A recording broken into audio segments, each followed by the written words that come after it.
Chilakaluripet Panchayati Raj ఏఈపై ACB అధికారులు దాడులు నిర్వహించారు. 24,000 లంచం తీసుకుంటూ పంచాయతీరాజ్ ఏఈ పీవీఆర్ సత్యనారాయణ పట్టుబడ్డాడు. సీసీ రోడ్ల బిల్లులు చెల్లింపు విషయంపై లంచం అడిగిన ఏఈ సత్యనారాయణ ఏసీబీకి అడ్డంగా దొరికాడు.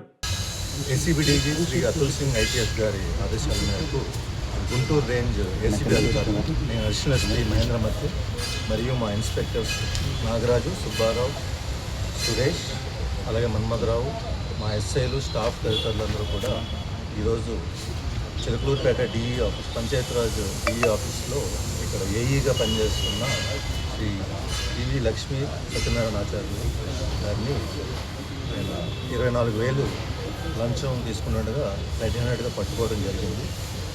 ఈ లంచం పెద్దమస్తానయ్య అనే కంప్లైనెంట్ వాళ్ళ వైఫ్ తాలూకు కాంట్రాక్ట్ వర్క్స్ చేశారు. పంచాయతీరాజ్ ఎస్పీఎస్